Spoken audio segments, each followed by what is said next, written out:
అనుదినం దేవునితో.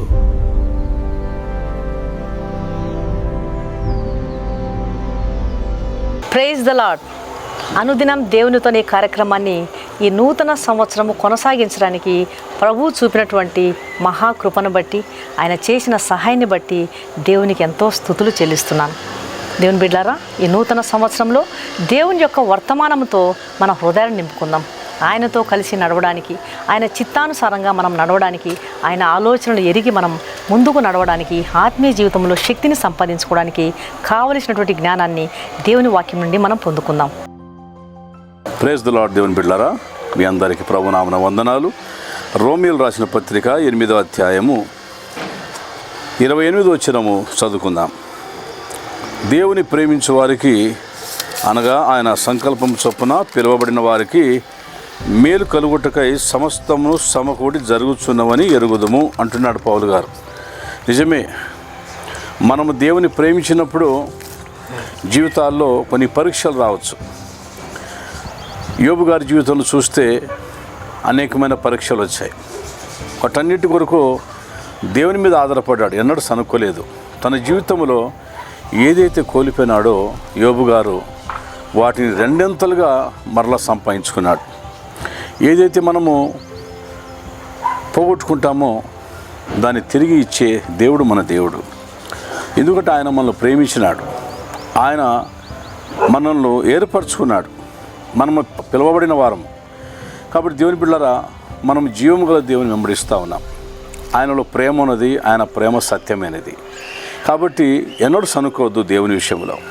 ఎలాంటి నష్టమైనా కష్టమైనా మన జీవితంలో వచ్చినా దేవుడు ఈ నూతన సంవత్సరము నీ జీవితంలో లేదా మన జీవితాలలో ఒక నూతన కార్యము చేయబోతున్నాడని విశ్వసించడం. Just believe in Jesus, definitely ఈ will help you in this new year. ఈ నూతన సంవత్సరం దేవుడు మరొక విషయాన్ని తెలియపరుస్తున్నాడు.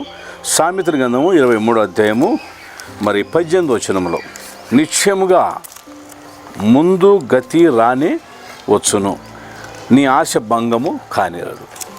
దేవుని కొరకు నీకు ఎన్నో ఆశలు ఉండవచ్చు. అయితే కొన్ని విషయాలలో నువ్వు తొందరపడి మరి నీ యొక్క ఆశలను కోల్పోయి ఉంటాయేమో, లేదా ప్రార్థనాత్మను కోల్పోయి ఉన్నావు. దేవుని కొరకు జీవించాలనే ఆ తపన నీలో వెళ్ళిపోయి ఉంటుంది. అయితే దేవుడు ఈ నూతన సంవత్సరం 2026లో నిన్ను దేవుడు ఒక గొప్ప స్థితిలో ఉంచబోతున్నాడు. ఎన్నడూ కంగారు పడవద్దు, ఎప్పటికీ దిగులు చెందవద్దు. ఎందుకంటే దేవుడు యాకోబుని ఏర్పరచుకున్నాడు. అలాగని యేసేపు జీవితం చూస్తాం, ఎంతో నష్టపడ్డాడు. తన తోటి వారితోనే, తన సొంత సహోదరుల ద్వారా నష్టపడిపోయినాడు. అయితే ఎన్నడూ బాధపడలేదు యేసేపు. తర్వాత భవిష్యత్తులో చూస్తున్నాము, గొప్పవాడైనాడు యేసేపు. దావీదు జీవితం చూస్తాం, గొర్రెల కాపరి. అలాంటి వ్యక్తిని దేవుడు సింహాసనం మీద ఎక్కించాడు. కొంత ఓర్పు అవసరం. మనలో ఎప్పుడైతే ఓర్పు అనేది ఉంటుందో, సహనము, ఓర్పు, దేవుని యొక్క సంకల్పం, దేవుని కృప మన మీద ఉంటుందో, ఆయనతో మనం నడిచినప్పుడు ఆయన మనతో నడుస్తాడు. మనం ఎన్నడూ అలసిపోకూడదు, నిరాశ చెందకూడదు. మనం నిరాశ పడిపోతే సాతానుడు మనల్ని ఓడించడానికి ప్రయత్నం చేస్తాడు. అందుకని ఆశగల ప్రాణము తృప్తిపరుస్తాడు ఆయన. దేవుని వాక్యం పట్ల ఆశ ఉంచు. దేవా, నీ వాక్యం మీద నేను ఆశ ఉంచుకొనున్నాను అంటాడు. అందుకని మన ఆశలు ఎప్పుడు కూడా నిరాశ కాకూడదు. దేవుడు అంత గొప్ప దేవుడు. దేవుని పట్ల నీకు ఆశలు ఉన్నప్పుడు ఆయన రాజ్యం కట్టాలని నశించిపోతున్న ఎన్నో ఆత్మలు మనం చూస్తూ ఉన్నాం. ఈరోజు వారిని ప్రభు వైపు నడిపించడానికి నూతన సంవత్సరం తీర్మానం చేసుకో. ఎల్లప్పుడూ దేవుని కొరకు నిలబడాలని, నాకు దేవుడిచ్చిన ఈ ఆయుష్ను ఆయన కొరకు ఉపయోగించాలి. దేవుని బిడ్డలారా, నేను చెప్పేది ఒకటే మాట నా అనుభవంలో. ఎప్పుడైతే నువ్వు దేవుని నీతిని, దేవుని రాజ్యాన్ని వెతుకుతావో, ఆశీర్వాదాలు, దీవెనలు నీ వెనక వస్తాయి. మనము స్వార్థపరులుగా జీవించాము ఇంతకాలం.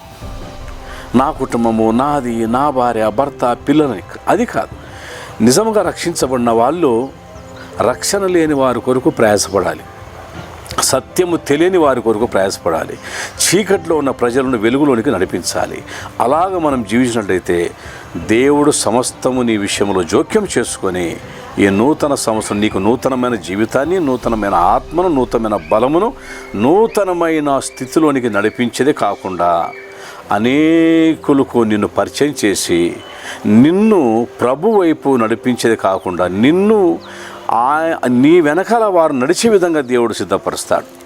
ఎప్పుడైతే దేవుడు నీకు తోడున్నాడని ప్రజలు గ్రహిస్తారో, అనగా గుర్తిస్తారో, వారు నీ దగ్గరికి పరిగెత్తుకొని వస్తారు. అప్పుడు దేవుని వాక్యాలు అనగా వాగ్దానాలు నీ పట్ల నెరవేరుతాయి. కాబట్టి నూతన సంవత్సరం నేను చెప్పేది ఒకటే, నా సహోదరి సహోదరుడా, నిన్ను నువ్వు దేవునికి సమర్పించుకోవాలి. నిన్ను నువ్వు దేవునికి ఎప్పుడైతే అప్పగించుకుంటావో దేవుడే నీ విషయంలో ఒక మంచి స్నేహితుడిగా ఉండి, రక్షకుడిగా ఉండి, నీ ప్రతి ఒక్క పనిలో ఆయన గొప్ప జయాన్ని ఇస్తాడు. రోమా రాసిన పత్రిక 12వ అధ్యాయం 1వ వచనంలో, కాబట్టి సహోదరులారా, పరిశుద్ధమును దేవునికి అనుకూలమునైన సజీవ యాగముగా మీ శరీరములను ఆ చర్చిలో, ఈ చర్చిలో, ఆ సంఘం, ఈ పాస్టర్ అది అనటం లేదు ఇక్కడ పౌలు గారు. మీ శరీరములను, నీ శరీరము, నీ దేహము ఆయనకు సమర్పించుకొనుడి. దేవునికి సమర్పించుకో. ఇంతవరకు నీకు తెలియదు, నువ్వు గుర్తించలేకపోయినావు నువ్వు ఎవరు అని. నీవు దేవుని ఆలయమే ఉన్నావు అన్న సంగతి మర్చిపోవద్దు. Don't forget that your body belongs to God and your body is the temple of lord. కాబట్టి ఆయనకు సమర్పించుకొనుడని దేవుని వాత్సల్యమును బట్టి మిమ్మల్ని బతిమాలు కొనుచున్నాను అంటున్నాడు పౌలు. ఇంత చక్కని మాట. కాబట్టి మన శరీరాలను ప్రభుకు సమర్పించుకోవాలి, దేవునికి సమర్పించుకోవాలి. ఇట్టి సేవ మీకు యుక్తమైనది. మీరు ఈ లోక మర్యాదను అనుసరింపక ఈ లోకముఖ మర్యాద వైపు, లోకముఖ ఆచారముల వైపు, మారు మనసు లేని ప్రజల వైపు ఎన్నడూ చూడవద్దు. దయచేసి దేవుని నేను సంతోషపెట్టాలని ఒక గురి కలిగి ఉంటావు.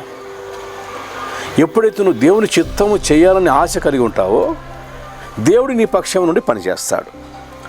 ఏమండి, ఉత్తమమును అనుకూలమును సంపూర్ణమై ఉన్న దేవుని చిత్తమేదో పరీక్షించి తెలుసుకున్నట్లు మీ మనసు మారి నూతన మగుట వలన రూపాంతరము పొందుడే. ఒక నూతనమైన జీవితము, నూతనమైన బ్రతుకు దేవుడిచ్చేవాడు. కాబట్టి ఎవరు ఇవ్వలేరు. ఒక నూతన స్వభావం ఈ నూతన సంవత్సరము దేవుడు మనకు అనుగ్రహించే విధంగా ప్రభు సన్నిధిలో దీనమైన మనసుతో, హృదయముతో ఆయన సన్నిధిలో ప్రార్థన చేద్దాము. దేవుడు మనందరికీ సహాయం చేయనుగాక. చిన్న ప్రార్థన చేసుకుందాం. పరిశుద్ధులకు దేవా, ప్రేమల తండ్రి, నీకు స్తోత్రములు, వందనాలు చెల్లిస్తున్నాము నాయన. మహాగణుడా, శక్తిమంతుడా, మాతో మాట్లాడే దేవుడివి. దర్శనం ద్వారా మాట్లాడుతావు, వాక్యం ద్వారా మాట్లాడుతావు, స్వప్నం ద్వారా, కళల ద్వారా మాట్లాడుతావు, ప్రవక్తల ద్వారా మాట్లాడిన ఆ రోజులు ప్రతిరోజు కూడా మీరు మమ్మల్ని హెచ్చరిస్తూ ఉన్నారు. అయ్యా నీకు స్తోత్రాలు. పోయిన సంవత్సరం 2025 వరకు కాపాడి ఈ నూతన సంవత్సరం 2026లో ప్రవేశపెట్టినందుకు స్తుతిస్తున్నాం నాయన. మీ దాసురాలకు మీరు ఇచ్చిన దర్శనము, మీరు ఇచ్చిన నడిపింపును బట్టి వందనాలు. అనుదినము దేవునితోనే కార్యక్రమం ఇంతవరకు మీరు జరిగించినందుకు వందనాలయ్యా. ఈ నూతన సంవత్సరం కూడా మీ బిడ్డను బలపరిచి వాడుకోండి. ఎంతమంది అయితే వీక్షిస్తున్నారో ఈ యొక్క యూట్యూబ్ను, ఈ ఛానల్ను, మా సబ్స్క్రైబర్స్ కానీ, నూతన ప్రజలు కానీ ఎంతమంది అయితే తండ్రి మరి గమనిస్తున్నారో, వింటున్నారో వాళ్ళందరినీ దీవించండి ప్రభా. కాబట్టి నాయన, మిమ్మల్ని ప్రేమించే వారికి నాయన మీరు దీవెన దాచిపెట్టి ఉంచినారు నాయన. మీరు ఉంచిన ఆశీర్వాదాలు గొప్ప, మా ఊహకు అందం నాయన. కాబట్టి మీ బిడ్డలందరినీ ఆదరించండి.